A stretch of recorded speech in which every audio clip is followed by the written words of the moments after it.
Bien, buen día. Mi nombre es Enrique Nandayapa y les doy la más cordial bienvenida a Foro Dialéctica. Muchas gracias por estar aquí presentes con nosotros. Es un verdadero placer poder volver a tener foros de manera presencial, los que esperamos que se genere precisamente esta acción de dialéctica en la que podamos debatir, crecer y principalmente ampliar nuestros horizontes, nuestro panorama, entender los criterios y las formas en las que gente en la que no estamos de acuerdo, con la que no estamos de acuerdo, actúa y de alguna forma pues replantearnos las situaciones desde varios aspectos, analizando todas las aristas. Y bueno, el Foro de Dialéctica precisamente tiene ese origen y esa intención, crear conciencia, dejarnos de esta situación en la que todo es reclamos, reproches, esperamos que papá gobierno resuelva toda nuestra situación social y pues precisamente nosotros tomar acción, ¿no? Nosotros hacer integrantes, individuos de esta comunidad, de esta sociedad, pues tenemos todo por aportar y todo por crecer. Entonces la intención de Foro Dialéctica precisamente es eso, ampliar los panoramas, ampliar los horizontes y tener un panorama de diferentes aspectos y diferentes puntos de vista.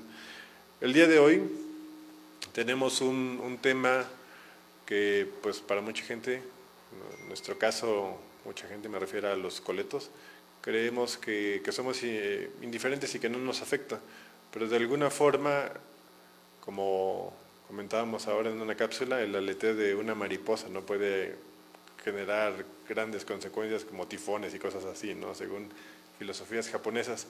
Entonces, bien, para no alargarme más, el día de hoy nuestra invitada es periodista, radica en el estado de Chiapas, es fundadora y directora del portal Chiapas Paralelo e integrante de la red Periodistas Sociales, Periodistas de a Pie.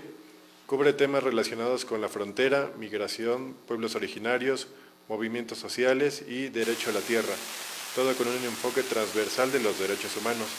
Ha ganado reconocimiento como premio de excelencia al reportaje imparcial sobre la migración laboral con el trabajo Mujeres Migrantes Atrapadas en una Frontera Imaginaria, y es ganadora del Premio Alemán de Periodismo Walter Reuter con el reportaje La Compuerta Mexicana, donde relata el impacto de la política de contención migratoria en la frontera sur.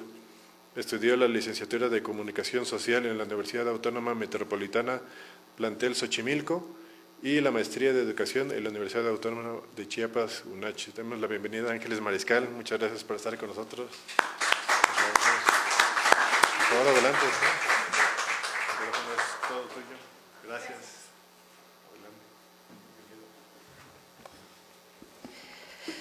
Bueno, pues primero quiero agradecer mucho a Jorge y a quienes integran este lugar de entendimiento, este lugar de poder aprender juntos y juntas. Y bueno, también pues muchas gracias por el video que nos mostró de don Samuel, porque creo que eso es un poco el sentido de lo que vamos viendo y de la manera en que vamos analizando. Don Samuel pues fue luz, fue entendimiento, pero sobre todo nos enseñó una forma de mirar la vida que creo que es la que puede hacer la diferencia en el sistema en el que estamos ahorita nosotras y nosotros inmersos, ¿no? Entonces pues muchas gracias por la invitación, Jorge, Natalia y los que integran este lugar. Gracias por venir y por tratar de que juntos y juntas entendamos esto. Y bueno, de cara después de escuchar los razonamientos que don Samuel nos plantea, pues vemos que el reto es así como que súper grande.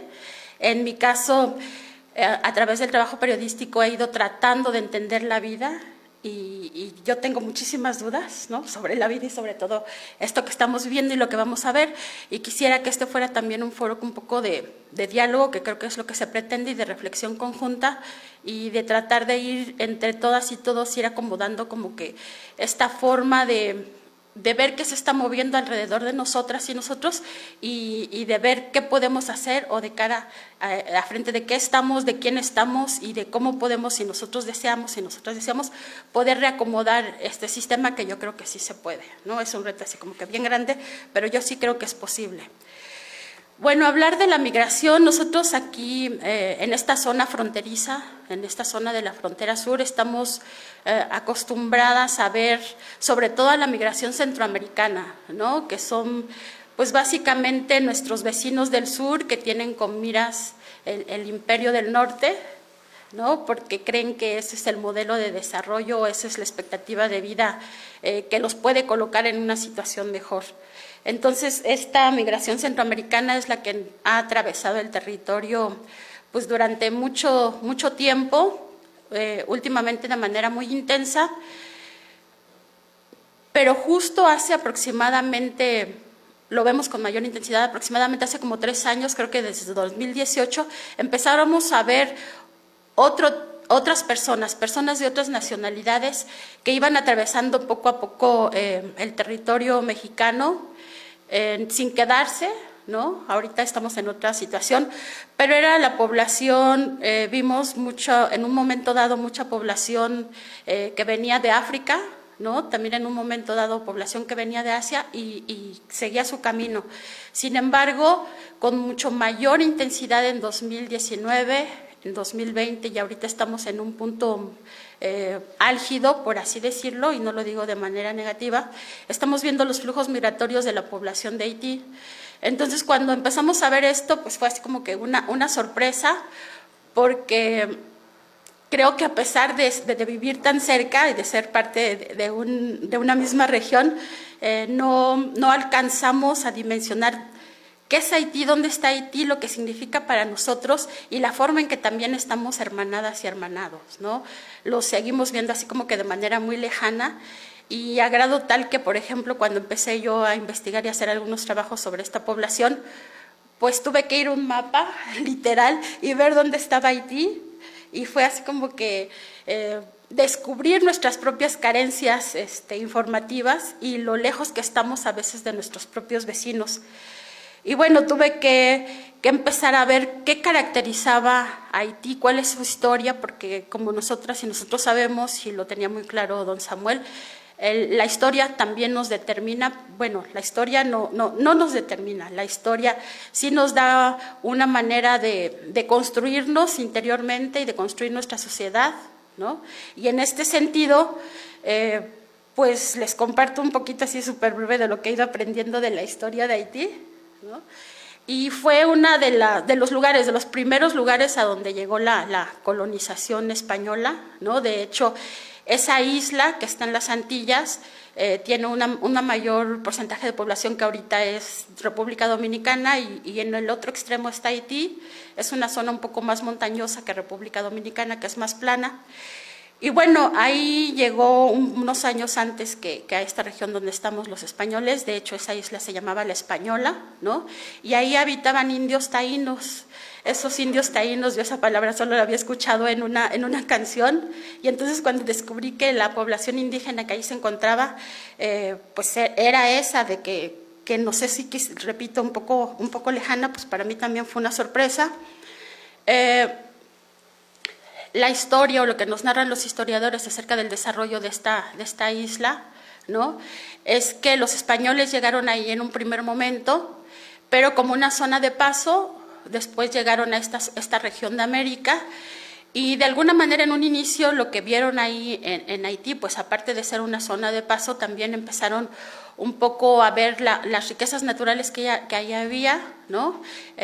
Pues es una región pues, con un ecosistema muy benévolo, hay producción de caña, tiene unas playas increíbles, ahorita hay producción de café, no estoy tan segura si en ese momento también había producción de café.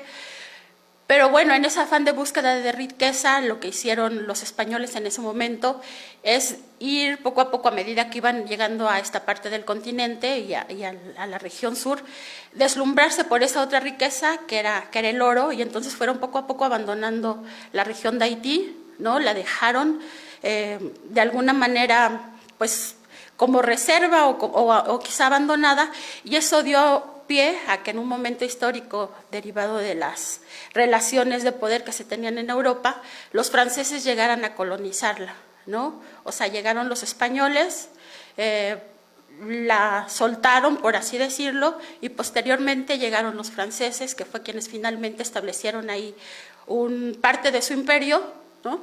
Y por eso hablan francés en su mayoría, aunque la población originaria, y ahorita digo originaria entre comillas, pues habla un idioma que es creol haitiano, que es una mezcla de francés y sus lenguas nativas, y que a veces es una de las condiciones que nos hace tan difícil para nosotras en esta región entenderlo.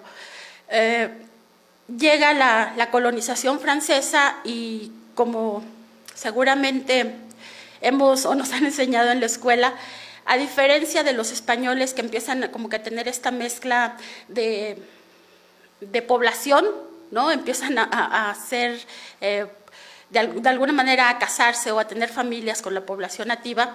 Lo que hicieron los franceses es un poco acabar, ellos no querían esas mezclas de razas, entonces acabaron con la población taína, básicamente. Creo que quedaron muy pocos y empezaron a poblar esa isla con esclavos, ¿no? Con esclavos y esclavas de África. Y por eso su color es distinto al de nosotros y por eso tienen un idioma distinto al de nosotros a pesar de estar en esta región. Y bueno, lo que sucedió después es que las personas africanas vivieron en condiciones sumamente difíciles, ¿no? Como esclavos vulnerados en todos los sentidos. Ahí creo que ni siquiera podríamos imaginarnos la situación de sometimiento brutal que vivieron y de castigos físicos que tenían para someterlos, porque ellos tienen un temperamento, ellas tienen un temperamento muy fuerte, ¿no? Y este temperamento fuerte hizo que cuando la Revolución Francesa prosperó en ese país, se sintieran inspirados, ¿no? Inspiradas en esa época, que es a finales de 1700 y los primeros años de 1800, y fue el primer país en esta región que logró su independencia, ¿no? Y al lograr su independencia, lo que hicieron en esta mezcla de resentimientos que tuvieron por el trato tan inhumano que se vivió, es básicamente acabar con la población francesa. Los asesinaron, ¿no? Los asesinaron porque era como que mucho sentido de dolor que traían, creo yo, ¿no? Que los obligó a tomar esa decisión de prácticamente sacarlos de manera física, y la única manera física de sacarlos, porque eran fuertes, era, pues en este caso, pues asesinarlos y sacarlos. Francia reconoce su independencia, pero les crea entonces una deuda porque dice que había invertido en esta isla, que tenía empresas en esta isla y que por lo tanto si querían su independencia tenían que pagarlo.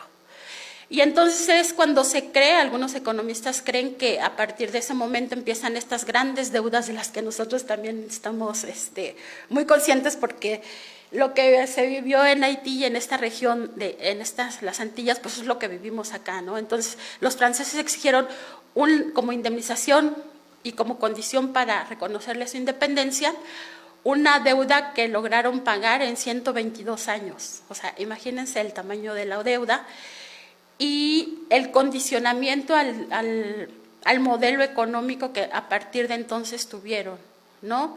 Entonces ahí empezamos a ver como que esta reproducción de un modelo de desarrollo, que es el que actualmente vivimos. Es así que pues se vivió todo este periodo de independencia, pero también de endeudamientos y de dependencias económicas, ¿no? Que son las que ahorita pues mueven mucho o nos mueven a todo el mundo. Y bueno, el hecho es que también se vivió un proceso de colonización del pensamiento, dicen las personas expertas, que hizo, y aquí cuando estaba yo leyendo recordé muchísimo, no tenía presente en ese momento la plática, pero recordé todas estas imágenes, estas pinturas que estamos viendo, porque si bien lograron la independencia a pesar de este costo tan fuerte, también de esta decisión tan fuerte de ultimar a las personas que los tenían sometidas, lo que muchas veces no se logra quitar del pensamiento, quitar de este sometimiento, es ese sentirse esclavos, ese sentirse menos, y es esa huella que queda en el cuerpo cuando las personas son sometidas, ¿no? Entonces siguieron un poco con esta dinámica también de querer alcanzar algo que les habían enseñado que era como el modelo de desarrollo ideal, el modelo capitalista que ahorita lo conocemos, ¿no? Y que hizo que todas estas personas afrodescendientes pues se sintieran quizá ideológicamente en una escala inferior, ¿no? Y sigue también ese sentido de racialización que existe, ¿no? Y de querer alcanzar un ideal que es impuesto y un ideal que desde esa época se enseñó, y entonces empezó también esta parte de querer ser como los otros, como el imperio, los imperios en ese momento querían, y empezaron revueltas y condiciones muy fuertes, ¿no? De las que tampoco nos son, digamos, ajenas a nosotras en esta región del continente, porque si bien los franceses y después las otras economías como Estados Unidos, y es que es algo que se me faltó decirles, que Estados Unidos fue el que salió a apoyar a la población haitiana al hacerle este préstamo que necesitaba para pagar a Francia su libertad, ¿no? Y entonces empieza esta deuda, o sea, básicamente pasan del sometimiento de Francia al sometimiento de la deuda económica, y en este caso el sometimiento que implicaba tener esta deuda millonaria con Estados Unidos. Eso sucede, y entonces empieza también esta lógica de desposesión de la que nosotros y nosotras estamos así como que bien acostumbradas, y lo vemos como natural, aunque no debiera ser natural, porque entonces esos países empezaron a la colonización económica, yo diría, porque empezó esta parte de decir, bueno, tienen una deuda con nosotros, una deuda económica, podemos invertir, y es un poco la historia de Cuba y la historia de todas estas regiones que en un momento dado le llamaron bananeras, ¿no? Que es decir, les condicionaban también y les robaban de alguna manera sus productos. Es una tierra, repito, sumamente generosa, que produce cacao, que produce caña, que produce otros bienes naturales que ahorita están reconocidos con el valor que realmente tienen, y entonces empezó también esta parte de explotación de los recursos naturales y de desposesión, ¿no? Y esta desposesión en un modelo de desarrollo, repito, económico, neoliberal, como lo conocemos ahorita, que finalmente, aparte de someternos ideológicamente al hacernos sentir menos o hacernos sentir que el ideal es el otro, el ideal es la acumulación de bienes, entonces también lo que hizo fue provocar conflictos internos, y eso es otro motivo pues, de otra reflexión muy profunda, de decir, ¿por qué en un país tan rico, por qué en un país o en regiones como las nuestras, donde hay tanta riqueza y donde prácticamente podríamos vivir de lo que nos da la tierra, seguimos en estas dinámicas de violencia, a veces hasta del interior, ¿no? Estos conflictos internos y estas luchas internas que se dan, y es un poco lo que se vive ahorita, en esta época, y que da motivo a esta nueva migración en Haití, ¿no?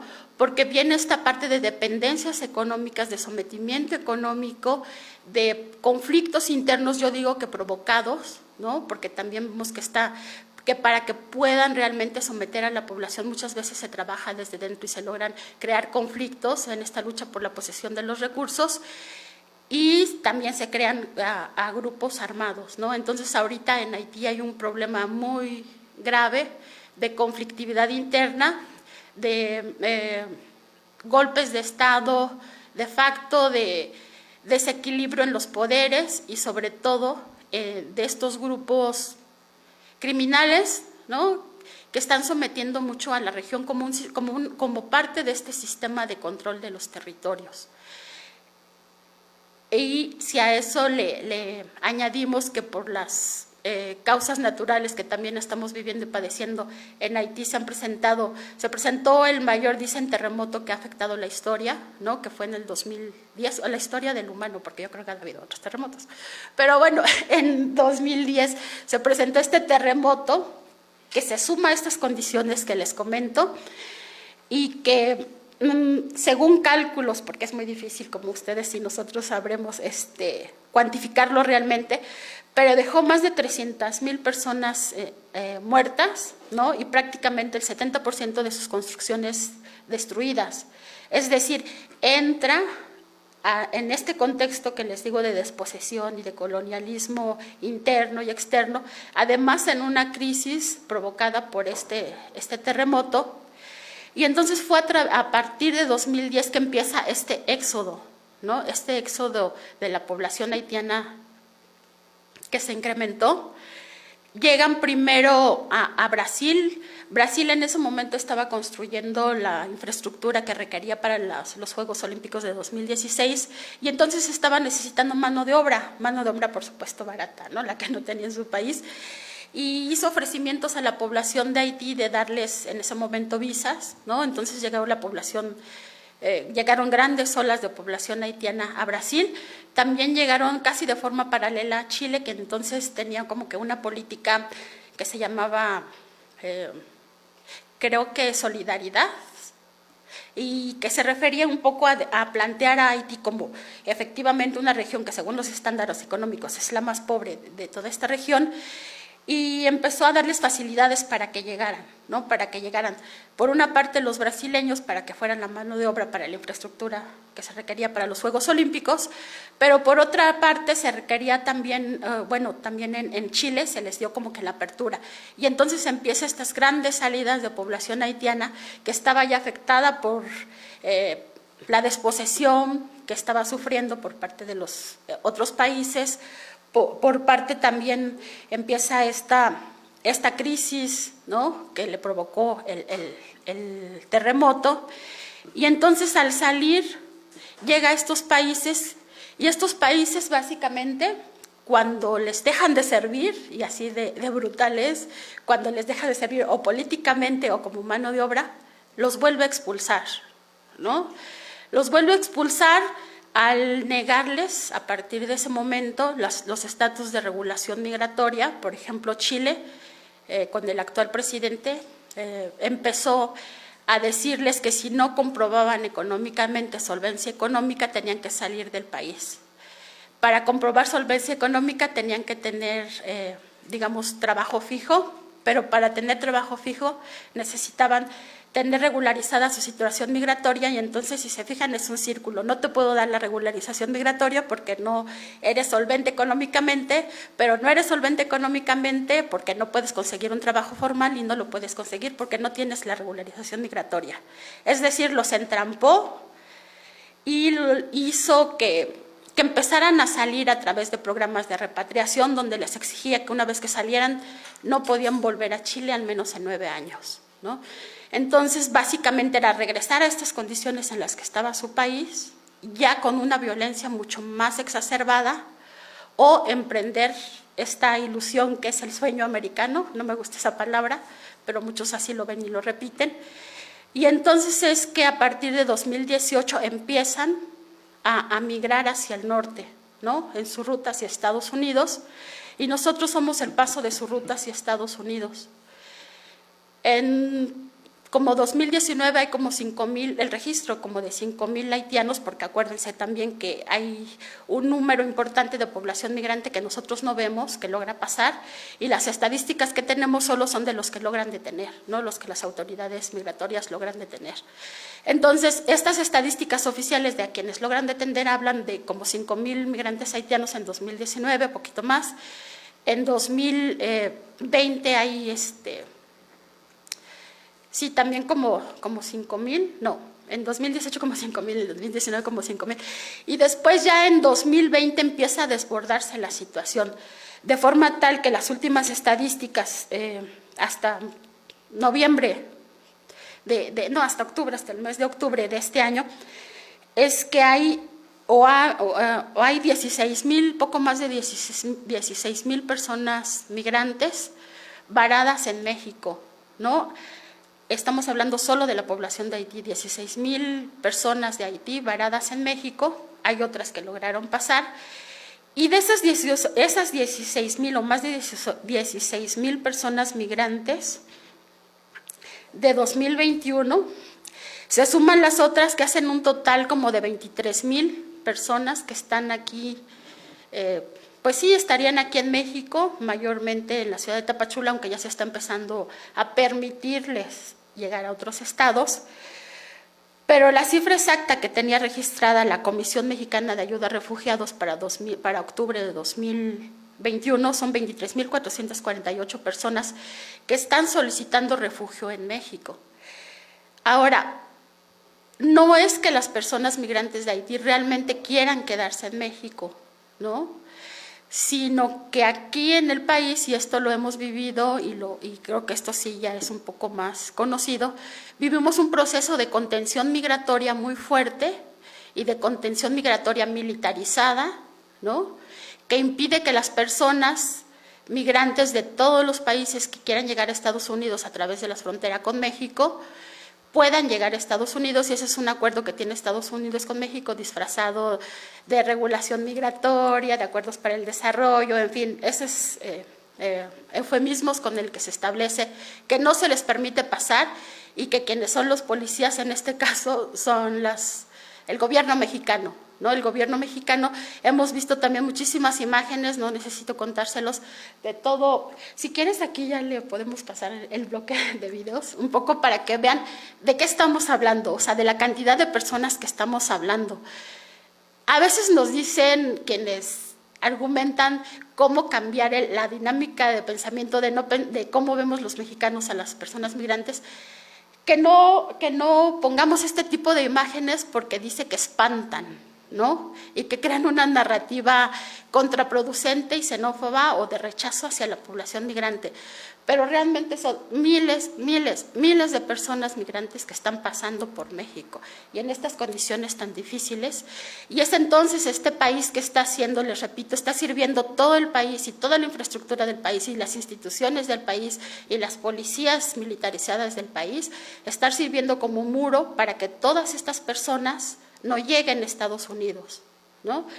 Estas, por ejemplo, son imágenes de migrantes haitianos desesperados, que apenas fue, dice ahí, no me dejará mentir, pero creo que en septiembre que las grabamos, cuando ellos bordearon el paso de Tapachula e intentaron llegar o salieron cruzando la zona de la sierra, llegando por aquí, por la Concordia, ¿no?, en estos barquitos improvisados porque pasaban la presa, y de ahí ya tomaban buses y tomaban lo que podían para poder llegar a la frontera norte, ¿no?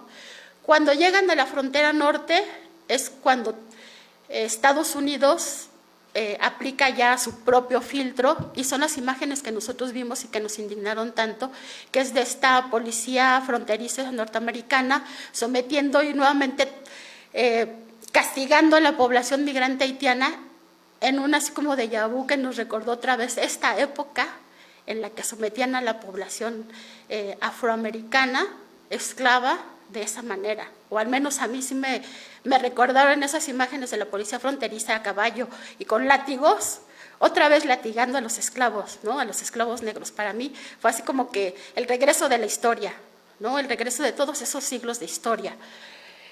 Y bueno, finalmente la población migrante haitiana está atrapada en México, creo que esa es la palabra, está atrapada en México, igual que el resto de la población migrante centroamericana y de otros continentes, y está atrapada en México en esta política de contención, les repito, brutal y militarizada. Hubo o hay todavía un embudo muy grande en la ciudad de Tapachula, ¿no?, donde ahí, les digo el dato exacto porque lo tengo, había hasta octubre pasado más de 6,000 mujeres, ¿no?, haitianas, y hablo de mujeres porque su situación es muy, muy difícil, pues viviendo como podían, ¿no? Ahora, para llegar a esta región, para llegar aquí a donde estamos, su ruta de Brasil y de Chile hacia México es una de las rutas, dice una especialista, ni siquiera podemos imaginarnos la brutalidad por la que han pasado, ¿no? Gema Domínguez, que es la encargada de la misión de Médicos Sin Fronteras en México, nos decía en un foro en el que estuvimos que ella empezó a ver a la población haitiana a principios de este año, pero ya en la frontera con Tamaulipas, ¿no?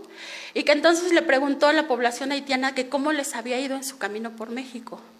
Y entonces la población haitiana les dijo, pues no ha sido muy buena, pero no es nada comparada con lo que pasamos por el Paso del Darién, ¿no?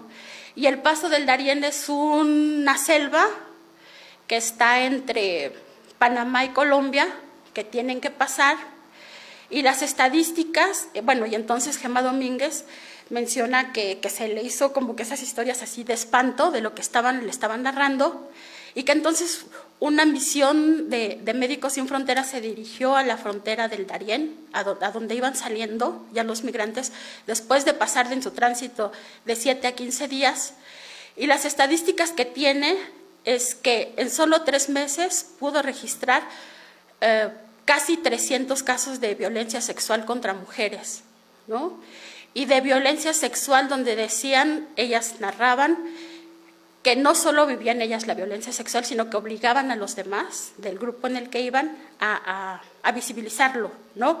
Que es una forma brutal de sometimiento, de decirles, sus cuerpos nos pertenecen, y la forma de obligar o de someter sus cuerpos es humillarlos de esa manera.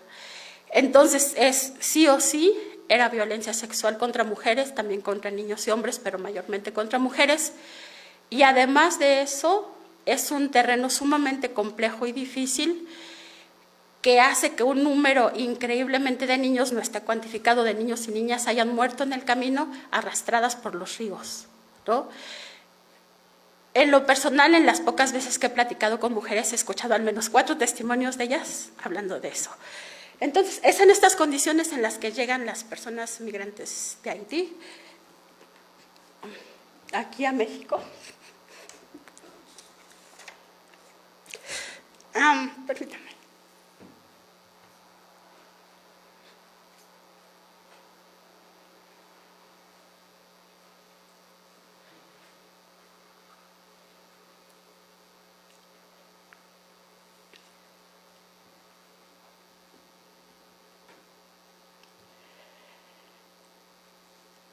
Y bueno, la situación también es compleja porque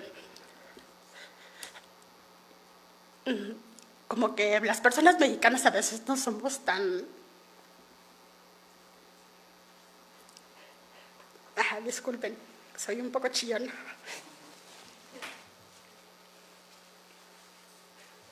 A veces no somos tan solidarias, ¿no? Entonces, al llegar a las ciudades fronterizas, la xenofobia y la discriminación es así también un poco brutal. Y se puede ver en pequeños, pequeñas grandes acciones, como son el cobrarles el triple de lo que cuestan los servicios. Entonces, a las personas migrantes de Haití, por su condición de raza, porque son doblemente vulnerables, ¿no? Por eso mismo, les cobran 3 veces los servicios, les cobran 3 veces la comida, no les permiten la integración y viven en esa situación tan difícil, pero más allá de eso han logrado hacer una comunidad así como que bien fuerte y bien grande que les ha permitido sobrevivir, ¿no? No se están integrando a la población local precisamente porque viven toda esta historia que les conté de inicio y porque les digo, se vive una situación de xenofobia muy fuerte entre los mexicanos y las mexicanas. Bueno, necesito trabajar mis emociones a veces. Pero bueno, básicamente esta es la historia de la población de Haití en este momento. No sé si tengan preguntas.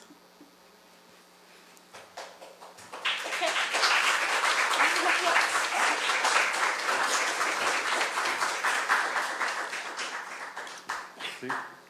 Muy bien, empezamos con las participaciones. Si gustan decir su nombre, por favor, de inicio y hacer su pregunta. Pilar García, ¿cómo sobreviven? ¿Para pagar un autobús o algo que estaba comentando? ¿Cómo Sí. le hacen? Ellos tienen muchas relaciones porque no, digamos, que tienen relaciones por sus parientes en Estados Unidos, sobre todo. Entonces, en la ciudad de Tapachula es muy común que haya grandes filas en los lugares, en las tiendas estas de Electra y de Coppel, ¿no? Porque no les permiten, por ejemplo, aquí las leyes del gobierno mexicano no les permiten tener una tarjeta de un banco. Y entonces lo que ellas hacen es pedirle a sus parientes, porque tampoco pueden traer el dinero consigo porque son pues les digo, muchas veces les roban, la mayoría de las veces les roban, entonces lo que hacen es darle su dinero a sus parientes que tienen en otros países y les van depositando de a poco, de forma tal que ellos van a las tiendas estas, donde les pueden depositar y pueden sacar solo con una identificación el dinero, y entonces así van sobreviviendo. También sobreviven porque han logrado crear como que redes de comercio entre ellos, sobre todo entre ellos y ellas, y como no les gusta la comida mexicana, lo que hacen es producir su propia comida y venderse, es decir, crean una economía interna entre ellos mismos, vendiéndose ropas, vendiéndose productos, vendiéndose comida, que las hace vivir en situaciones, pues de alguna manera hasta cierto punto aceptables. Ahora, lo que ve la población de Tapachula sobre todo es dinero en ellas y ellos, ¿no? Entonces, cuando ven las grandes filas de personas, porque de veras hay que ir y ver cómo se forman esas filas, y ven que están sacando recursos, a lo mejor piensan que tienen dinero y por eso les cobran muchísimo más. Pero sí viven en situaciones muy precarias y a veces muy deprimidas porque su alimentación pues no es la adecuada y eso también va mermando sus cuerpos, ¿no? No les gusta la comida mexicana y al venderle los productos más caros, pues ellos hacen que también tengan que habilitarse y es muy común que coman solo como arroz, porque no les gusta mucho el maíz, o no el maíz como lo preparamos, y algunas verduras. Entonces les digo, sobreviven con lo que les mandan sus familiares, que ellos previamente les dieron para que les fueran depositando de a poco, ¿no? Y con lo que logran obtener de esta economía interna que han creado, sobre todo entre ellas, porque también es muy difícil que la población mexicana les compre sus productos, porque tampoco es que produzcan productos distintos o nuevos, y como no pueden trabajar, entonces crean estas como economías internas de subsistencia. Esa es la manera en que económicamente están sobreviviendo. Y otra pregunta, perdón. No, sí. ¿Por qué si tienen a República Dominicana pegado, se van a otros lados y no se van a la República Dominicana? No sé, no tengo ni idea, esa es mi pregunta.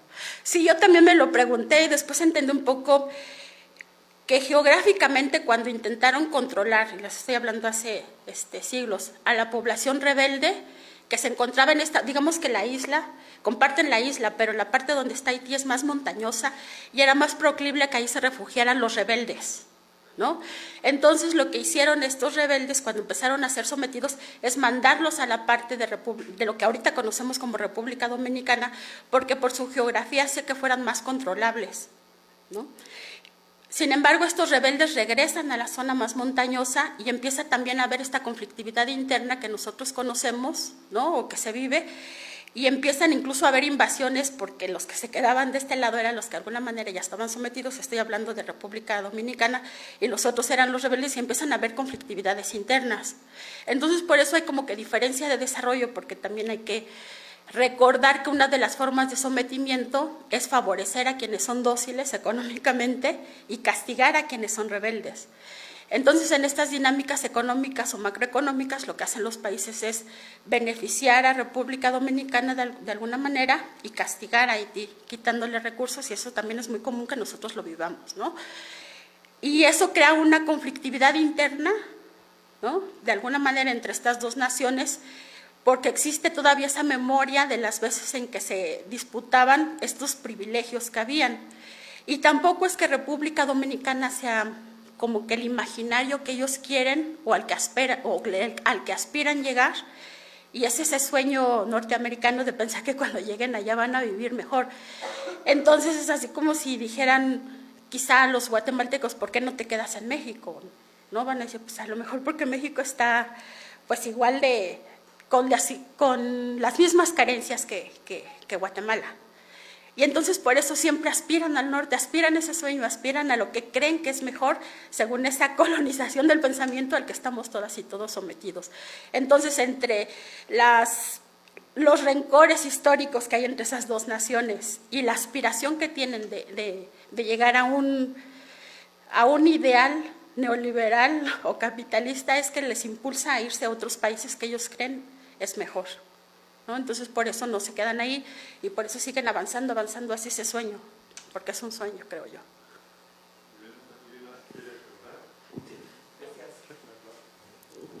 Soy Víctor Reyes. Primero que nada, Ángeles, felicitarte y agradecerte también por todo lo que has hecho en lo que se refiere a cobertura informativa. Yo soy comunicador ciudadano. Estamos tratando la manera de informar con la mayor veracidad posible. Y cada vez que quiero hacer eso y quiero tener un informe de lo que está pasando con los migrantes y sobre todo con los haitianos, pues busco a Ángeles Mariscal, ¿verdad? Y por eso te agradezco también. Un par de preguntas. Una de ellas tiene que ver, ¿has podido darte cuenta el nivel económico que tienen los haitianos que migran? Supongo que no, me he dado una idea, eso me ha parecido, que no son exactamente los más pobres. Uno, es eso. Y lo otro, esa condición de vulnerabilidad, ¿a quién le afecta más? ¿Mujeres, niños? ¿A los varones? ¿A quién le afecta más al haitiano que camina por este país? Sí, sobre la primera pregunta llama mucho la atención porque nosotros los vemos económicamente mejor y eso a veces se presta incluso a que imaginemos que hay algo detrás, que hay grupos detrás, y sí hay grupos de traficantes que se aprovechan de la necesidad y les ofrecen el viaje, ¿no? Eso no podemos negar, que sí hacen tratos con grupos de la delincuencia organizada porque son quienes controlan esa parte de querer transitar la ruta. Pero no quiere decir que sean parte de la delincuencia ni que haya una cuestión conspiranoide ahí, no. Yo lo que veo, por una parte les llama también mucho la atención y dicen, ¿por qué andan tan arreglados? ¿Y por qué sus tenis? ¿Y por qué esas playeras así que dicen ay, aunque sean clones, ¿no? Y es porque ellos están acostumbrados culturalmente a querer verse bien. Y yo he visto personas migrantes haitianos en situación de calle, que lo que primero que hacen al levantarse, a diferencia a lo mejor de los latinos que somos más desarreglados, ¿no? Y que podemos levantarnos con el cabello así y andar todo el día con el cabello así, para ellos es muy importante culturalmente su aspecto físico y por eso hace que ellos se levanten en las mañanas y les digo en situación de calle, saquen de la maleta que les sirvió de almohada su playera bonita para nosotros, sus tenis, se arreglen y después sigan con su vida. Y eso no quiere decir que su situación económica sea mejor, simplemente que para ellos les gusta sentirse arreglados y para ellas y ellos es importante eso. Entonces eso también rompe y también uno dice, pero ¿por qué tan arreglados? ¿Qué? ¿Cómo? No, si nosotros somos, no estamos así. Pero es eso, esa es una de las cosas que yo he visto. Otra era lo que les repetía, que juntan recursos y se endeudan, igual que toda la población migrante, para poder hacer el tránsito, pero si trajeran el dinero en la bolsa, pues fácilmente se los quitarían. Entonces lo que hacen es enviárselos, según entrevistas que he hecho, a sus parientes, ¿no? Para que se los vayan depositando de a poco. Y entonces por eso les llama mucho la atención que hagan estas filas en los bancos, en estos bancos que les permiten retirar recursos sin tener tarjeta, ¿no? Porque tampoco pueden tener la tarjeta, repito, porque las leyes migratorias mexicanas les impiden tener una tarjeta de banco y disponer de sus recursos. Entonces no es que sean personas especialmente privilegiadas económicamente, y en comparación, por ejemplo, con la población centroamericana, es simplemente que las dinámicas a las que fueron sometidos, obligados y su propia cultura los hace ver o los hace que nosotros los veamos así, pero no significa que tengan más o menos recursos. Al contrario, creo que tienen mucha mayor vulnerabilidades porque a diferencia de la población migrante centroamericana es muy difícil para ellos y ellas pasar desapercibidos, ¿no? Y entonces son muy visibles y al ser muy visibles son doblemente vulnerables, ¿no?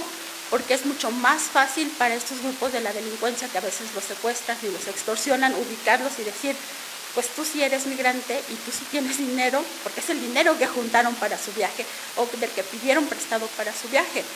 Entonces eso los coloca, les repito, y eso también es bien importante entenderlo, en una situación de doble o triple vulnerabilidad por el color de su piel, porque son más llamativos y porque culturalmente nosotros los despreciamos más, ¿no? Y entonces porque culturalmente también pensamos que pueden ser más sometidos y también por eso hay tanto abuso y discriminación en su contra, ¿no? Ahora, ¿cuál es la población más vulnerable? Definitivamente yo creo que las mujeres, porque también, al igual que nuestros países, tienen o se vive, y ellas viven en medio de una cultura machista, que también sería motivo de otro foro, y que hace que a veces ni siquiera ellas puedan tener el control de sus propios documentos migratorios. Quienes asumen el control de la documentación y de las solicitudes de refugio son los varones, ¿no? Y entonces ellas vienen con estas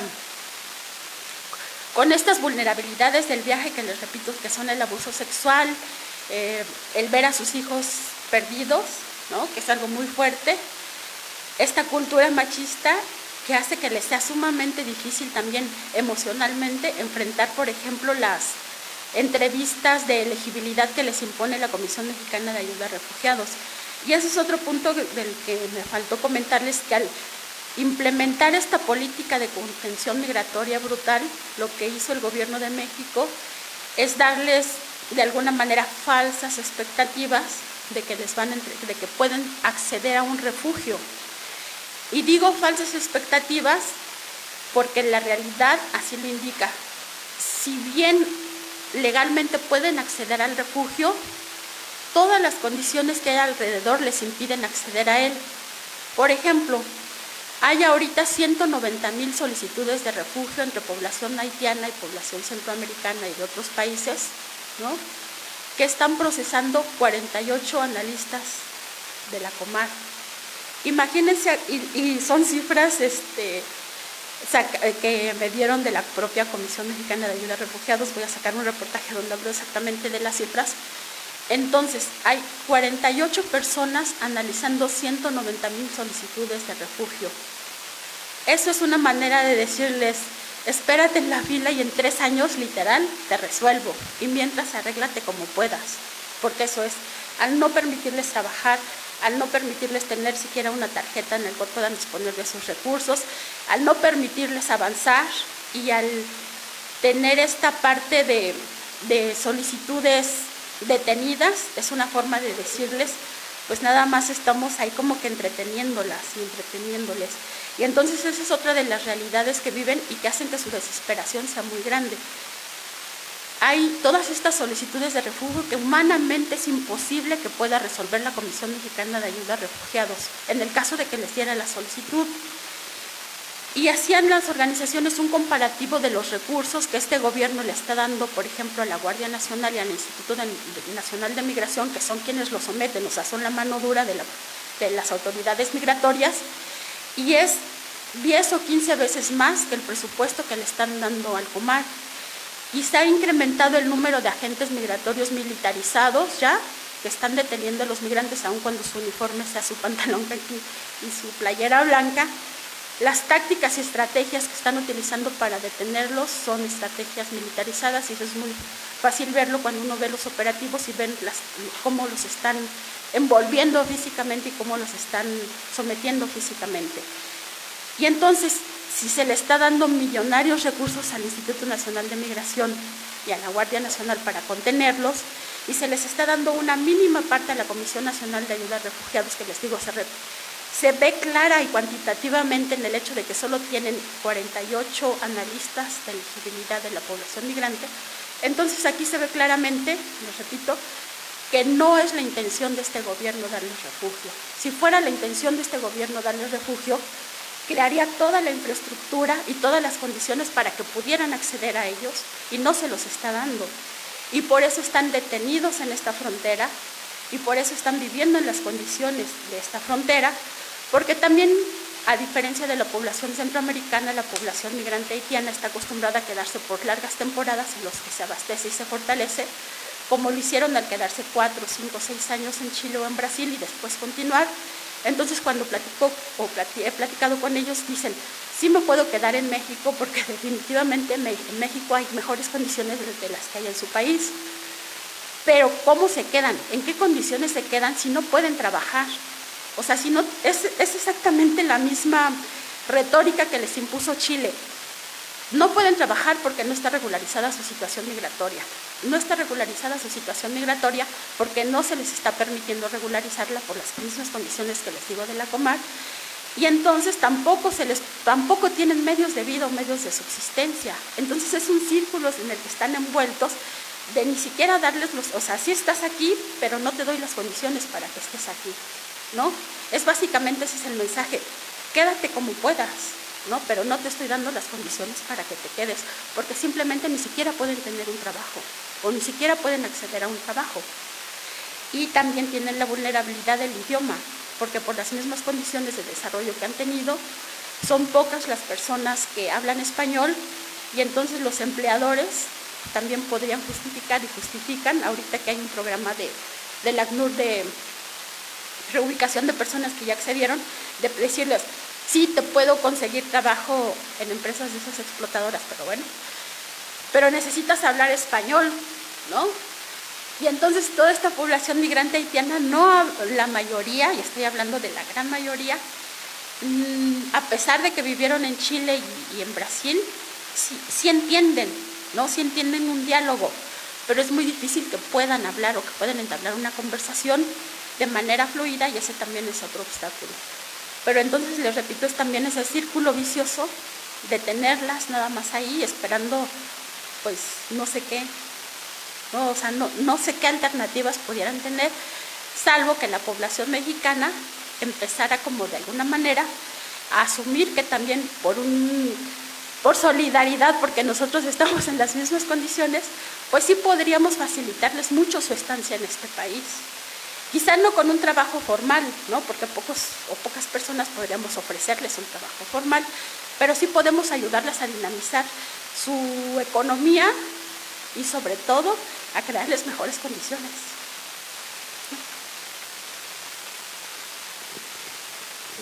Quería opinar un poco sobre migración debido a que la experiencia pues, la hemos vivido en carne propia. Yo soy guatemalteco, naturalizado mexicano.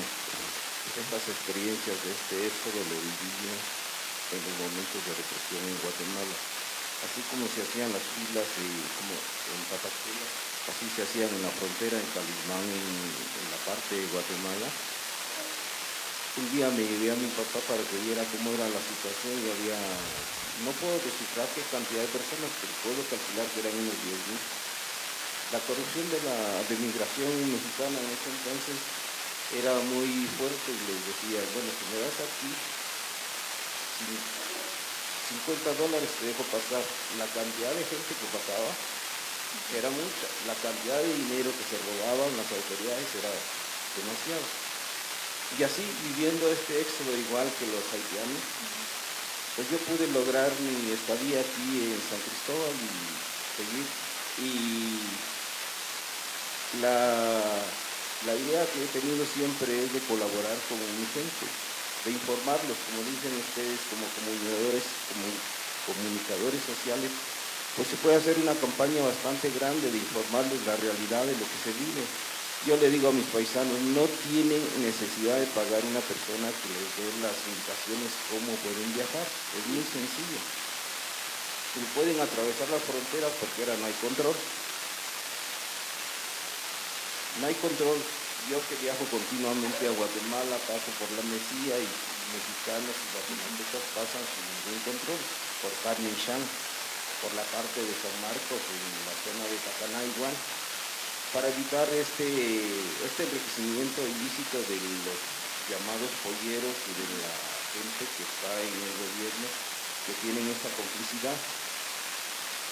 Pero como comunicadores les digo que sí se puede, y se hace una campaña grande de informarles, como les digo yo, para quitarles ese colonialismo económico que tienen en mente, porque quieren tener una posición económica bastante sólida para sentirse alguien, porque es cierto, ¿no? De que en la mentalidad del individuo dice que yo también quiero cumplir mi sueño americano, pero se puede evitar, porque el ejemplo de algunos paisanos les cobran $10,000, y yo les he dicho, yo con $500 me puedo hacer un capital y puedo rehacer mi vida aquí.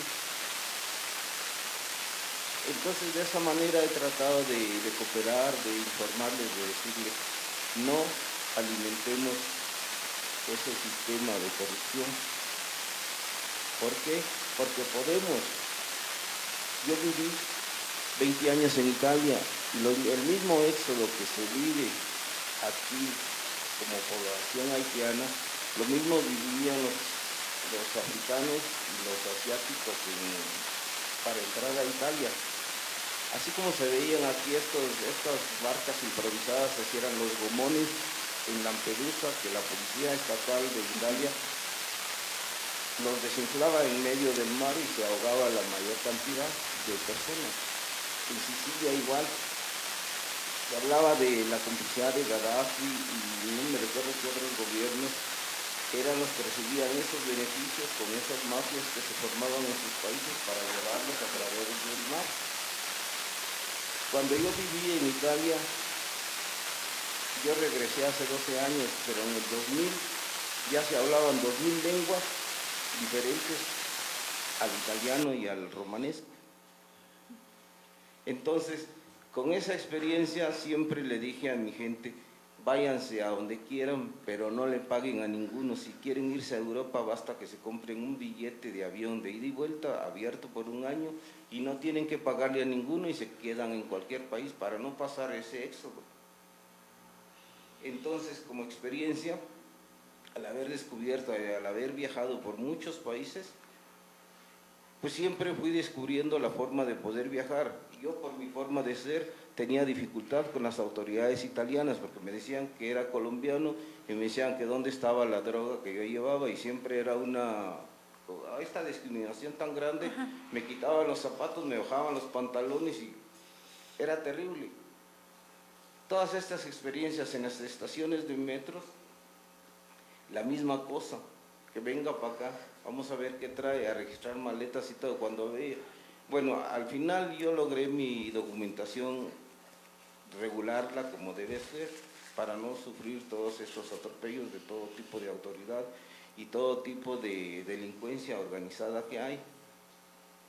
Pero de cualquier manera siempre había ese desprecio, ese menosprecio por el migrante.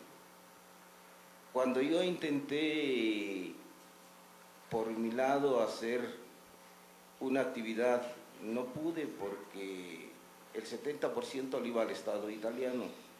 Entonces traté de trabajar, como explicaba, con ese tipo de subsistencia, de trabajar con artesanía y otras cosas, y intenté trabajar, como le decía, autónomamente, y me decían algunos amigos italianos que tenían la experiencia de saber cómo era que se vivía, y decían, tú extranjero, y el gobierno dice, tú extranjero, lo que tú ganas aquí lo dejas. ¿Por qué? Porque la vivienda era demasiado alta. Un sueldo normal era para pagar la vivienda. Lo que era muy económico hasta ese entonces era la alimentación. Con 200 euros yo podía comer un mes, pero para vivir en una casa decentemente tenía que pagar un mínimo de 800 euros. Y todo esto de lo que se ha hablado aquí lo han pasado todos los migrantes. Yo me juntaba con muchos sudamericanos, con algunos asiáticos, y era el mismo problema. Entonces, la petición que les hago a todos en general es informarse bien y poder contrarrestar este pensamiento de colonización, de querer tener esa posibilidad de ser alguien por cuestiones económicas, pero sí se puede evitar informándoles y decir que no es necesario gastar tanto, se puede. Hay lugares donde se puede. Sabemos el sufrimiento, porque me pasó yo. Yo viví 20 años en Italia y los problemas de migración eran los mismos. Yo trabajaba con el Fórum de la Cáritas de Roma sobre temas de migración, elaborábamos el dossier estadístico de migración y veíamos toda la temática de esta que se ha hablado, y el único propósito era ayudarlos a que se integraran, enseñándoles a hablar italiano. Bueno, en ese entonces yo no dominaba la lengua italiana, pero existían los grupos que se dedicaban a esto. Pero el mismo problema existe en todos lados. La migración es global.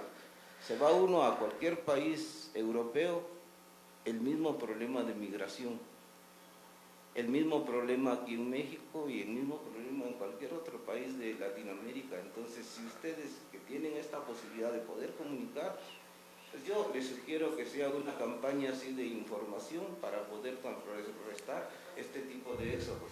Gracias. Sí, creo que toca dos cosas muy importantes sobre las que este es el lugar para reflexionar. Una de ellas, y tiene toda la razón, es que esto que estamos viviendo en esta región es lo que se está viviendo en todo el mundo. Entonces hay que preguntarnos qué es lo que está mal en todo el mundo, o qué es lo que está mal entre la humanidad en este momento. Y creo que la respuesta la tenemos todos y sobre todo en sectores donde nos preguntamos o donde analizamos nuestras vidas cotidianas y estas búsquedas de vida. Y es que lo que está mal es este modelo de desarrollo económico que está obligando a millones y millones y millones de personas y cada vez más, y cuando digo cada vez más se refleja en esto lo que estamos viendo con la población de Haití, pero es cada vez más frecuente el aumento de población migrante en todo el mundo, pero obligada por estas mismas condiciones de desarrollo económico que son lógicas de desposesión de los bienes, de los recursos, ¿no? Porque si nosotros vemos, por ejemplo, el caso que estamos analizando de la población de Haití, fácilmente podría tener los recursos para poder vivir en su país. Sin embargo, hay, por ejemplo, playas y regiones que están destinadas y rentadas a los gobiernos exclusivamente y por eso veían unas imágenes de los yates, para esta empresa que se llama Royal Caribbean, que es, no sé si lo pronuncié bien, que es una empresa para turistas de alto nivel. Entonces, estamos en esta lógica económica que nos está llevando a arrebatarles el territorio y arrebatarles la tierra y arrebatar el recurso de las personas en el mundo, ¿no? Para que sectores y grupos puedan acumularla, ¿no? Para que se paguen viajes al espacio, por ejemplo, en los casos más extremos, o para que se paguen un crucero quitándoles estas playas a la población local.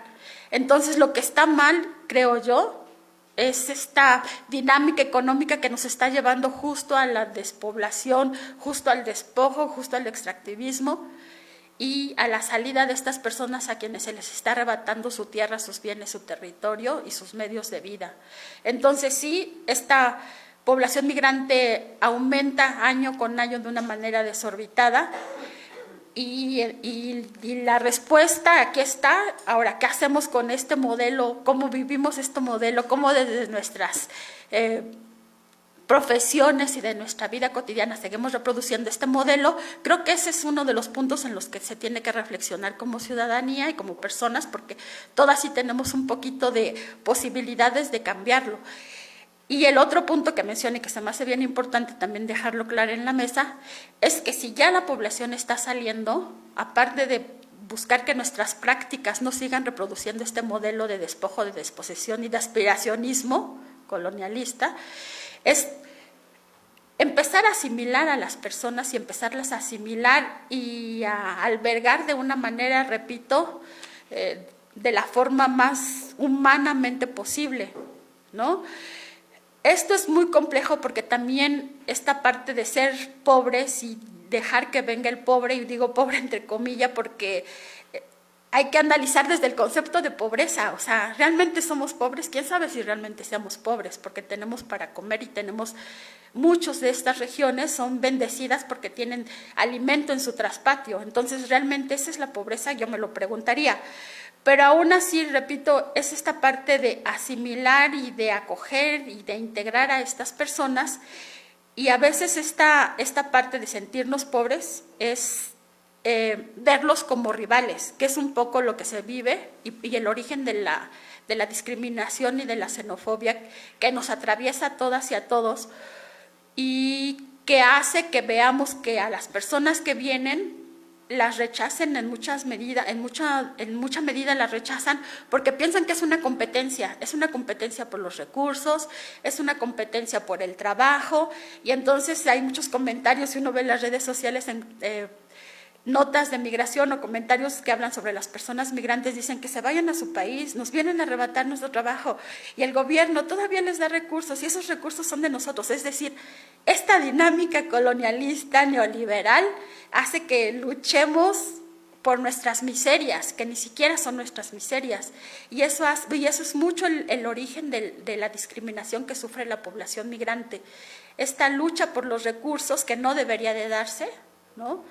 Y eso hace que incluso personas que a veces uno considera que son personas conscientes y solidarias, digan sí, pero en su país, o sí, pero no, que no afecte mi trabajo, o sí, pero que no afecte mi medio de vida. Es decir, mentalmente también estamos luchando contra ellas, ¿no? Porque estamos formadas de esa manera y porque hace que los veamos no como pares, sino como rivales, ¿no? Y eso es algo con lo que sí se tiene que trabajar y sí tenemos que trabajar, porque yo creo que no somos rivales, sino podemos ser más fuertes juntas y juntos.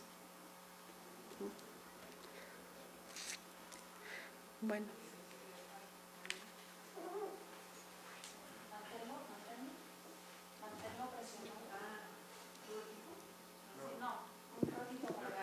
Ya. Pues bueno, Ángeles, un gusto conocerte y escucharte. Yo estoy muy emocionada de escucharte. Soy Verónica Ruiz, soy antropóloga del INAH. He trabajado muchos años con población que fue refugiada, guatemalteca, justamente. Y he estado participando en la llegada de muchos migrantes en México a partir de la caravana del 18.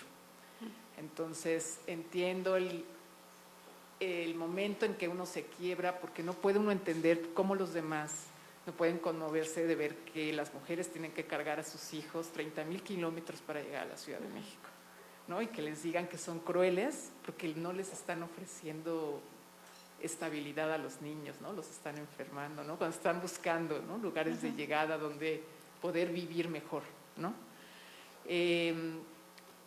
Yo quisiera, hay muchos temas que tocaste que son sumamente importantes, pero yo me quedaría con el tema de la xenofobia, que me preocupa mucho. Yo creo que México es un país muy racista y Chiapas en particular es muy, muy racista, muy discriminatorio, muy xenofóbico. ¿Será porque es frontera? ¿Será porque tenemos justo aquí también pues una historia de colonialismo tremenda, ¿no? Porque hace 15 minutos hubo una revolución de indígenas, ¿no?, diciéndolo. Entonces, eso se refleja todavía en los medios de comunicación. Antier fui a comprar unas chalupitas sancristobalenses y tenía la señora de las chalupas puesto un noticiero que no sé cuál es, en donde había una persona diciéndole a la gente: tenemos que organizarnos para correr a estos haitianos. ¿Cómo es posible que el gobierno los deje entrar? No se extrañe usted cuando le quiten el trabajo. ¿Y qué? ¿Los vamos a tener en las calles ahí tumbados a estos flojos? ¿No? O sea, era una de descalificaciones, metiendo miedo, metiendo terror, la amenaza del trabajo, en fin, ¿no? O sea, todo esto que siempre se utiliza, ¿no?, en la xenofobia, ¿no?, para crear miedo al otro. Entonces, efectivamente no hay como poder informar, ¿no?, que es algo que los medios, que por lo que veo acá, no acabo de entender en manos de quién están los medios en Chiapas. Yo soy de la Ciudad de México y tengo muy poco aquí. Entonces, a mí me gustaría saber, ¿no?, o sea, qué posibilidades hay de hacer campañas de información, porque está clarísimo que los medios pues no lo están haciendo y sirven a otras personas, ¿no? El radio lo he tratado de escuchar y son solamente estaciones de radio religiosas de diferentes religiones, y las estaciones libres de televisión pues tienen noticieros como estos de bajísima calidad, con gente muy poco preparada, que además fomenta la discriminación, ¿no?, y la desinformación, además, ¿no?, porque como tú has dicho, es población que está de paso, que ni siquiera tiene la intención de quedarse aquí, que está buscando llegar a Estados Unidos, y tendríamos que estar cuestionando por qué el gobierno mexicano no les permite el libre tránsito que tienen por ley, ¿no? ¿Por qué el gobierno mexicano no está cumpliendo con los acuerdos internacionales en términos de desplazamiento forzoso, para no regresar a la gente, para no detenerla, para que permitirle su paso a Estados Unidos, ¿no? Porque estamos haciéndole esa chamba, ¿no? Estados Unidos.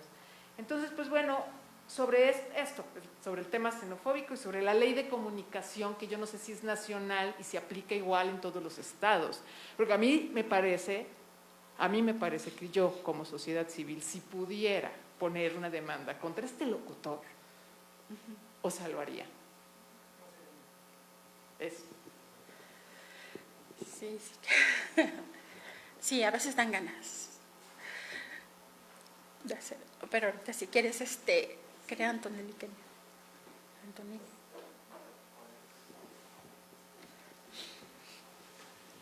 Yo creo que hay una palabra que dijiste muy importante, o una afirmación. Es una cuestión de sistema estructural. O sea, la migración es como la expresión más descarnada de esa sociedad enrolada en este sistema capitalista y neoliberal de los últimos 40, 50 años.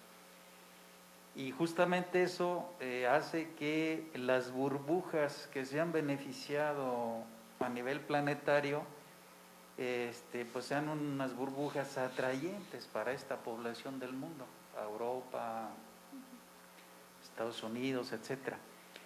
Entonces, más bien yo creo que la enseñanza que nos deja justamente don Samuel es cómo crear conciencia en los territorios,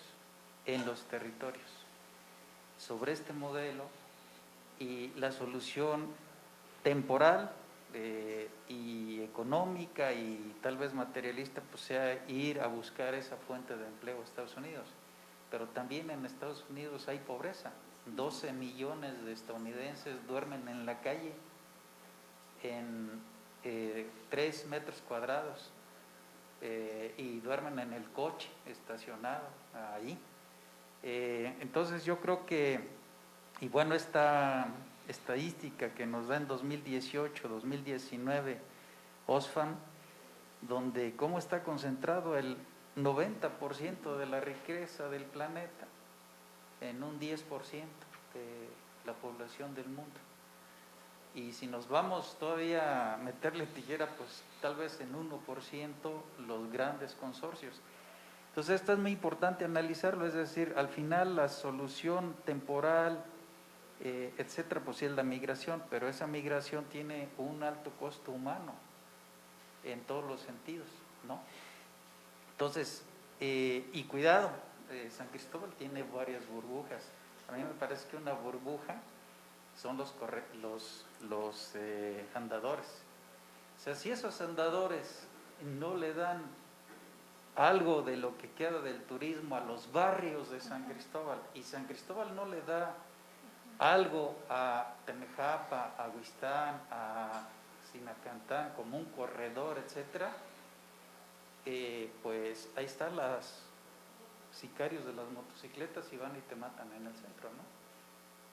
O sea, cuidado con esas burbujas, porque no se puede vivir aislado en una burbuja mirando todo lo que está alrededor de hambre, pobreza, marginación histórica y sometidos. Entonces, cuidado con esas burbujas, esa es una. La otra es, a mí me parece que el caso de Haití es un caso digamos, extremadamente, que nos da una fotografía extremada de la realidad. Una realidad de sometimiento histórico y de apropiación de ese territorio por gente que no era de ahí, saquearlo, pero además la otra, que hay que analizarla, la cuestión del deterioro de los bienes comunes, no recursos, sino bienes comunes. Sí. Haití está sumamente deteriorado en sus bosques y selvas desde hace 300 años. Es decir, es una erosión grandísima donde el alimento no es suficiente por ese grado de deterioro de ese ecosistema. Si nos vamos al corredor seco centroamericano, que empieza aquí en Motocicla, atraviesa Guatemala y se va hasta parte del Salvador, en ese corredor seco también los periodos de sequía en los últimos 20 años han sido muy recurrentes y muy difíciles. Entonces, un ecosistema completamente deteriorado nos produce también la falta de alimentos, y eso complementado con esa carga histórica desigual, etcétera, etcétera, potencia estas migraciones. Entonces, cuidado con esto.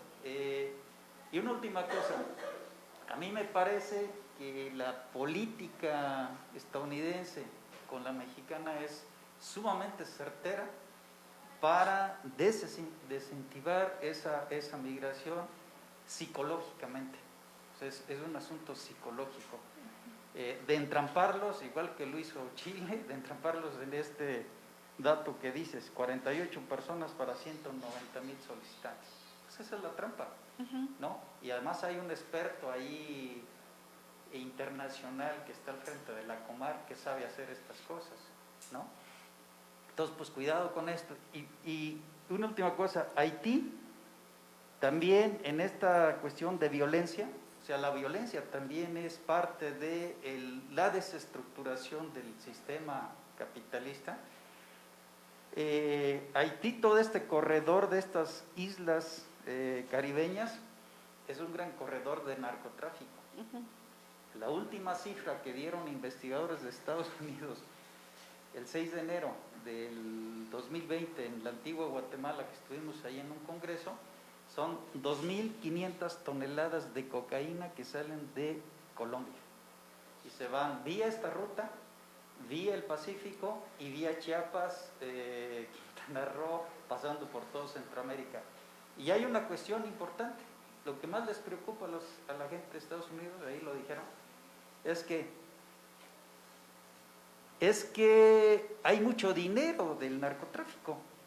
Los gobiernos o los grupos delictivos están invirtiendo mucho en Centroamérica, y ya el Banco Mundial y el Banco Interamericano de Desarrollo ya no da créditos para hacer este tipo de infraestructuras porque está el recurso del narcotráfico.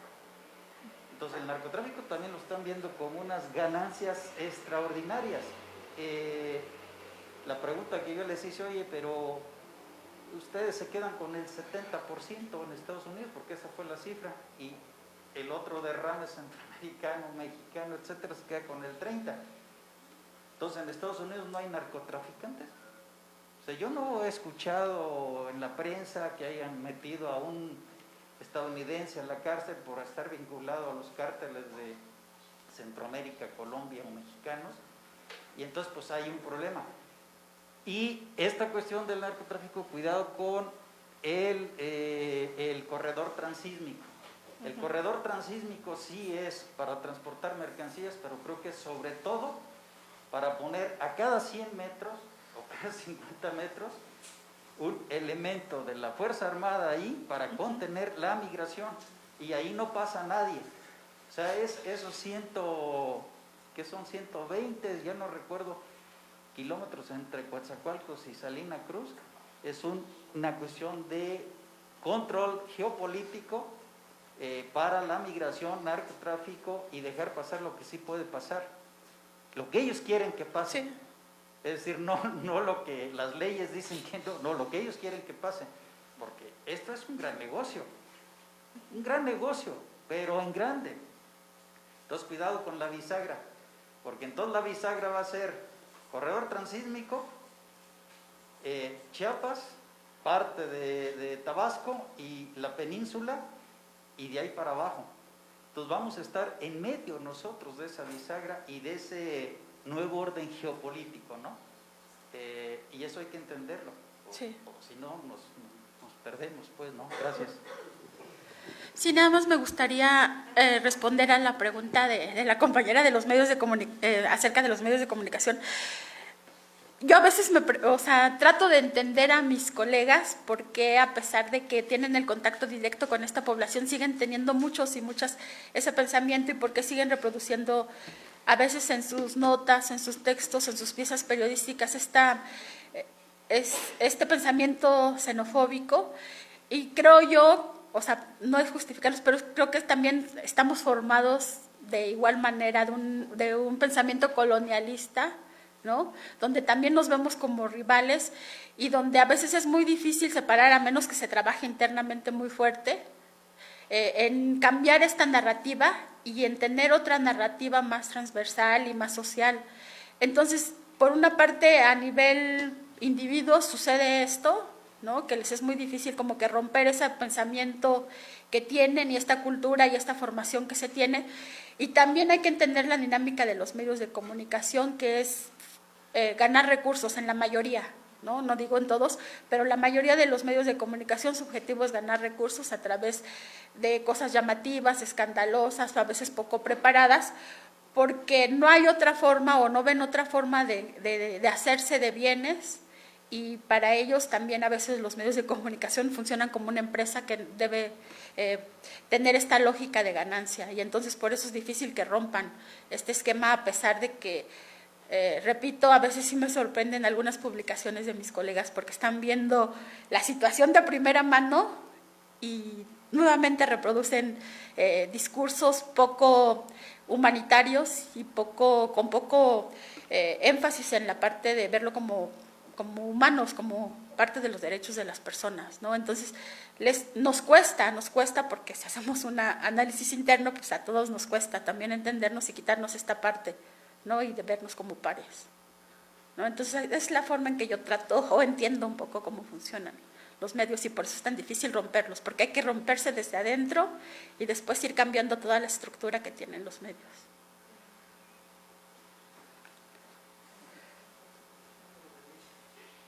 Perdón que vuelva a utilizar el micrófono, pero yo me refería, además de que lo que dices es cierto, me refiero a que más allá de que nos guste o no, estemos formados o no, hay una ley de comunicación. Generar odio está prohibido hasta donde sé. La xenofobia hace eso. Entonces, sí se tendría que ver de qué manera evidenciar a aquellos que quizá lo hacen conscientemente, ¿no? Les conviene ese discurso, ¿no? A la casa informativa, ¿no? A la empresa informativa le conviene ese discurso. Y habrá otros que, como tú dices, no han roto conceptualmente con su formación, tendrían que hacerlo, ¿no? Los comunicólogos deberían de formarse mucho más, ¿no? O sea, no son gente de a pie que dice, pues, ¿por qué están llegando tanto? ¿No? O sea, un comunicador tiene la obligación de investigar, ¿no? De saber que acaban de matar al presidente hace unos meses, de saber la crisis estructural que hay en el país, antes de hacer una nota vaga, ¿no? Y xenofóbica. Pero bueno, más allá de nuestras formaciones y deformaciones, hay una ley. ¿Cómo poder aplicar o evidenciar a estos medios, ¿no? Con la ley, ¿no? Decir, están generando odio. Pues estarían bien las demandas. Nada más que a veces se tiene miedo de enfrentar a las y los periodistas en una demanda, pero yo estaría a favor de una demanda formal. A ver si no me escuchan.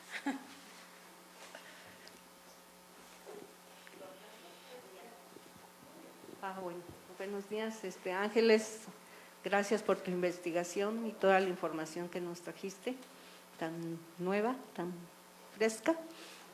Pero yo sí tengo una opinión en cuanto al tema de Haití. Yo quiero mucho y los admiro mucho a los haitianos. Estoy enamorada de Haití. Pero por su historia yo siento que son personas, es un pueblo muy luchador, muy fuerte, que no se deja vencer tan fácilmente. Entonces, por su historia, yo digo que también desde el siglo XVIII ellos migraron a Cuba principalmente. Entonces, muchos los llevaron de esclavos, los franceses, los mismos franceses que se refugiaron en Cuba. Pero ahí también tuvieron el trato de esclavos, y como tú dices, ahí en Chile y Brasil, pues no tenían documentos, no tenían con qué trabajar, igual pasó. ¿Y cuál es la prueba de su vencimiento a todo esto? Que pues Cuba tiene una gran población descendientes de haitianos, ¿sí? Entonces yo veo este movimiento haitiano aquí en México como muy fuerte, muy delicado también y muy importante, porque conocemos la política de López Obrador, la conocemos, ¿verdad? Y ellos están haciendo una resistencia increíble. Hoy mismo estaban haciendo paros aquí por Comalapa, y ya manifestándose muy fuerte en contra del gobierno de México. Entonces, yo más los veo ellos no como pobrecitos haitianos, ni pobrecitos migrantes, yo los veo como muy buenos movimientos, y con todo su derecho, todos somos migrantes en esta tierra, no sé por qué los vemos mal los migrantes, ¿no? Y como dicen los compañeros, en todas partes hay migrantes, en todos los continentes. Entonces, yo más tengo esta palabra de aliento y de que veamos cada uno en nuestras conciencias qué estamos haciendo en favor o en contra de los migrantes, ¿no? Que nos analicemos. Y un poco retomando lo del ZLN, que dice que hay que crear mundos donde quepan muchos mundos. Entonces, nada más eso. Gracias.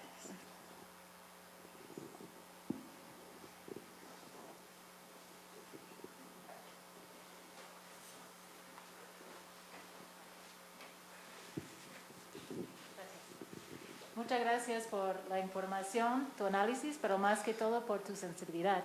Qué bueno que te toca personalmente en el corazón.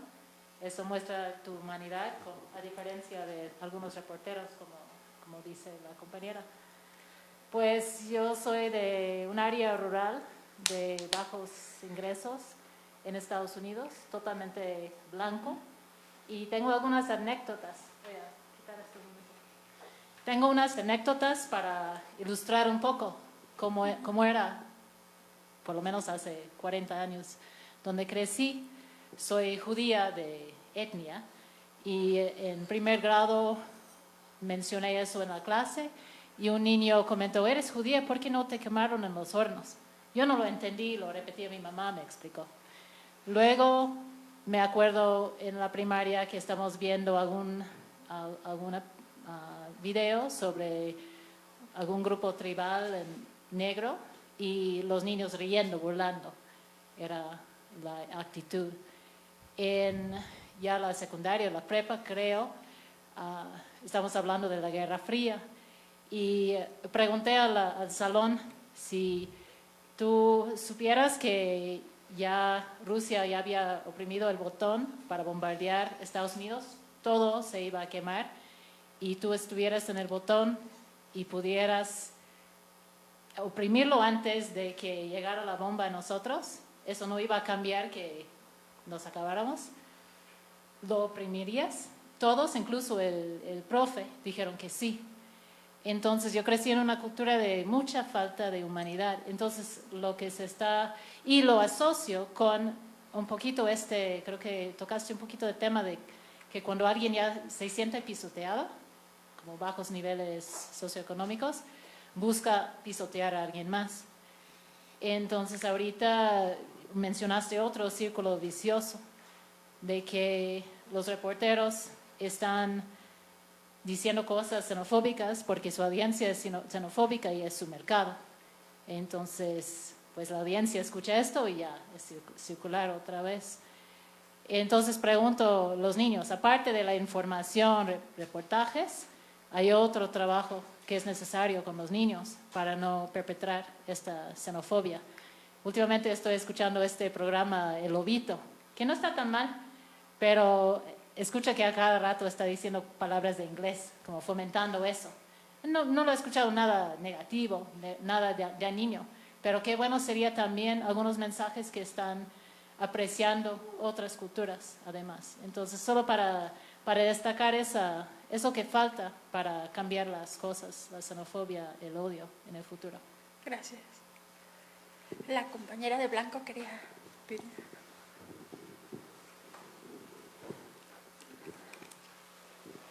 Muchas gracias, señora Ángeles, y mucho gusto de conocerte y escucharte hoy. Y, perdón, español no es mi idioma. Sí, soy periodista también de Canadá y leo tu trabajo de lejos. Es como tan increíble que puedo estar aquí. Gracias. Quería preguntar sobre su trabajo, sobre su investigación y también otra vez gracias por su investigación. Quiero preguntar cuáles fueron sus principales desafíos que encontró durante su investigación, su transcurso en trabajar en este tema con los migrantes haitianos y también de periodista a periodista con sus recomendaciones, advicio para...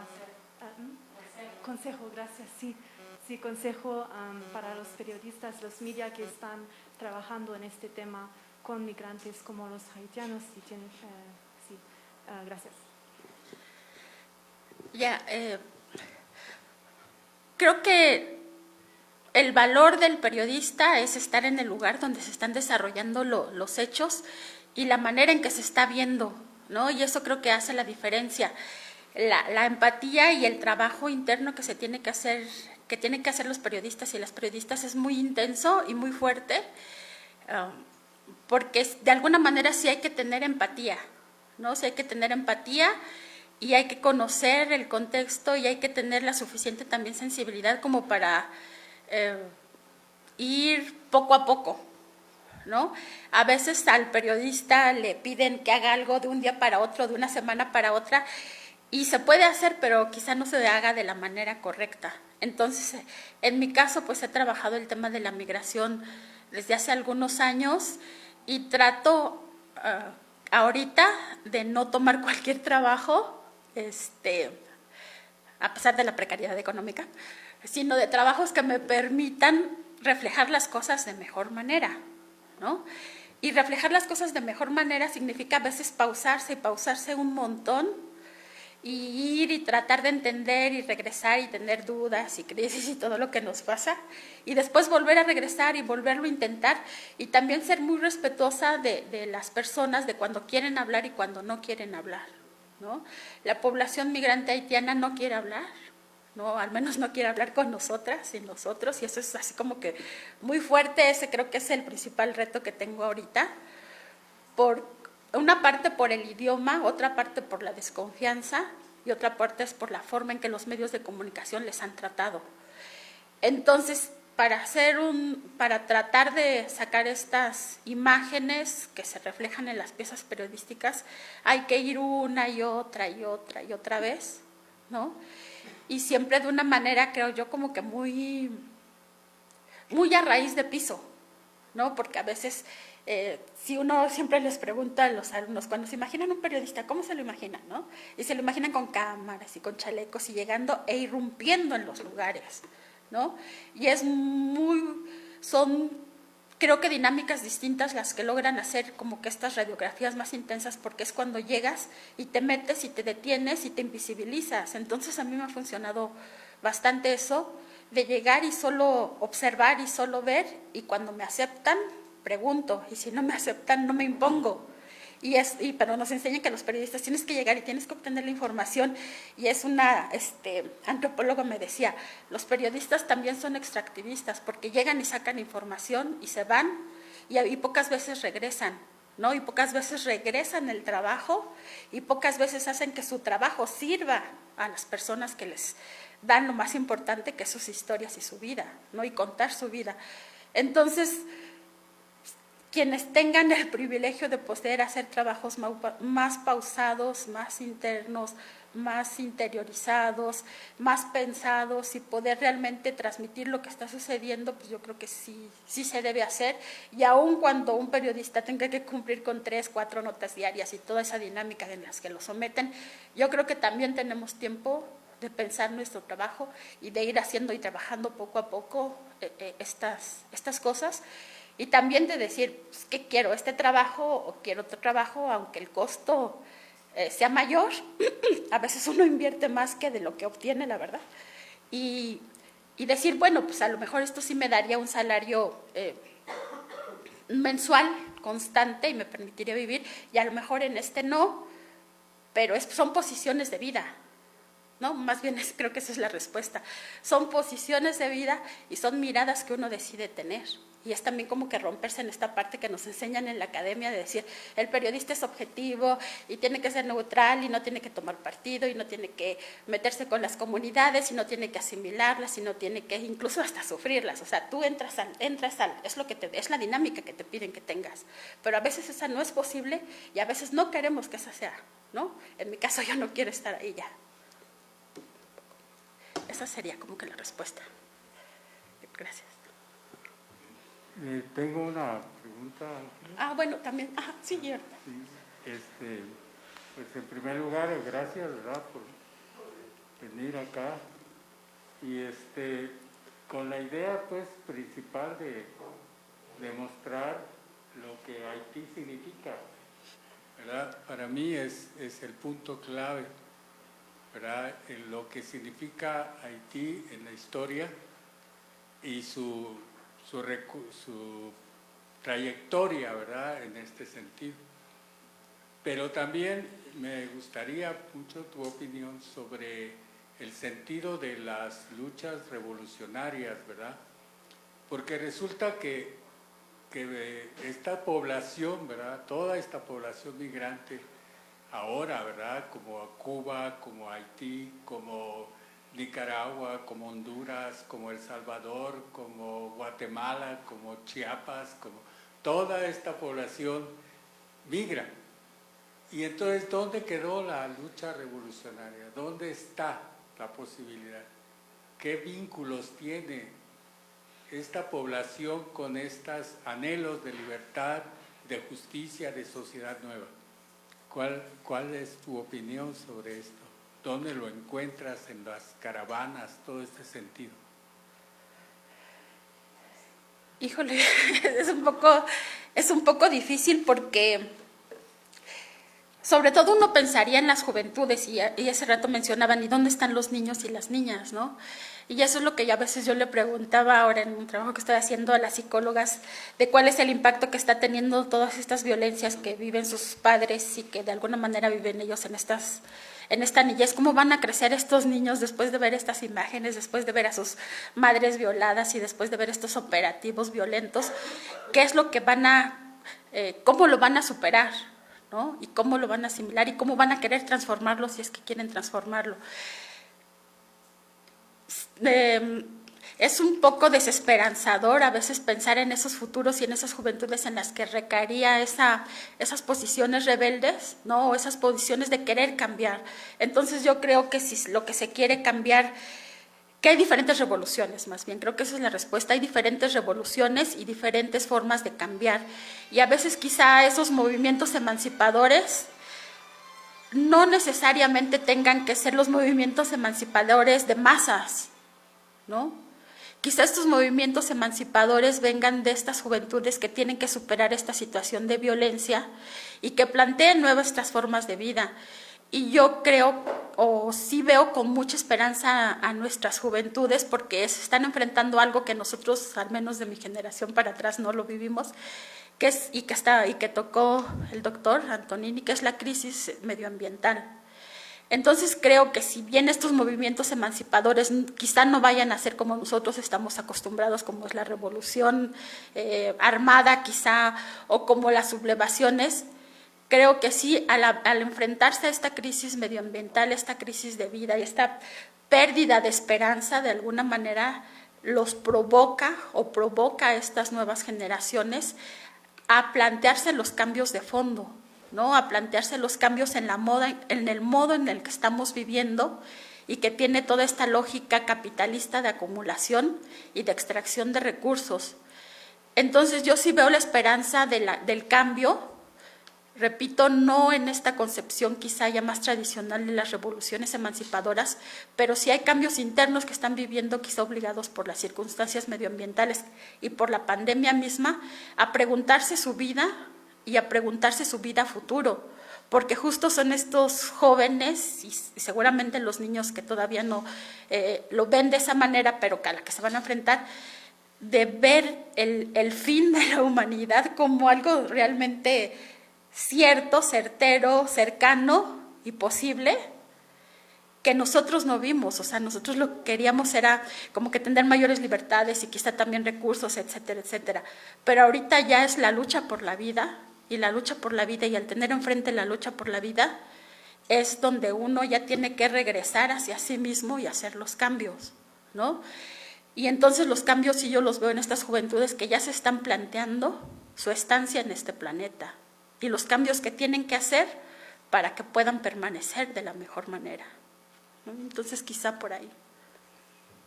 Muy bien, gracias. Sí, y quería, Con esta participación ya cerramos porque estamos fuera ok. de tiempo. Ya Ok, se ok. nos agotó, así que muchas gracias por su participación. Un aplauso, por favor. Gracias. Como siempre, en Foro Dialéctica, nuestros participantes siempre nos hacen reflexionar, ¿no? Nos amplían el criterio, que es precisamente lo que buscamos en el foro. Y pues muchas gracias. La verdad es que Gracias por la en lo invitación. personal el panorama de los migrantes haitianos me cambió bastante. Y bueno, nos vamos con una muy buena reflexión este sábado, último sábado de noviembre. Pues Bueno. muchas gracias también de parte del museo, un agradecimiento simbólico por tu colaboración y un reconocimiento que te leo. El Museo Tepic Samuel y Foro Dialéctica te reconoce a ti, Ángeles Mariscal, por tu colaboración para fomentar la filosofía de sentir, pensar y actuar. Con el tema Éxodo haitiano, migrantes en busca de vida, brindando a nuestra sociedad información valiosa y contribuyendo con análisis y propuestas para la búsqueda de mejoras a nuestra comunidad. Muchísimas gracias. Muchas gracias a ustedes. Muchísimas gracias. De verdad, fue muy enriquecedor, fue muy productivo el escucharte y pues también agradecer a ustedes su presencia porque sin ustedes pues no podríamos hacer esta dialéctica juntos, ¿no? Entonces, gracias por su interés, gracias por su indignación en todas estas cosas que están sucediendo, gracias por venir a escucharnos y pues por ayudarnos a invitar a más personas a que se sumen a este foro dialéctica el último sábado de cada mes. El siguiente mes va a ser el 11 de diciembre, el segundo, por lo regular en diciembre lo hacemos el segundo sábado del mes para poder aprovechar pues las dinámicas familiares y de viajes que se puedan suscitar en estas fechas.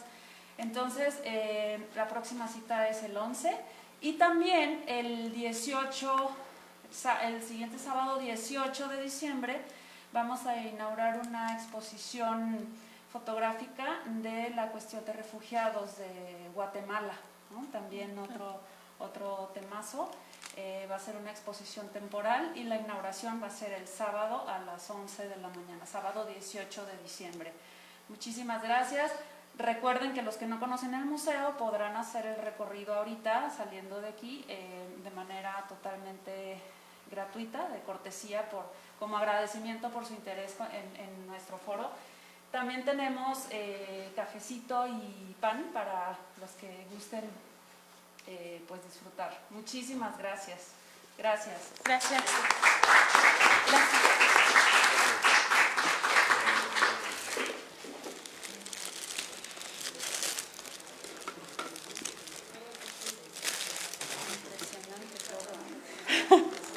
Ay, muchas gracias. No, aquí lo he hecho. Con los chicos. Con los Muy chicos. bien. Paso.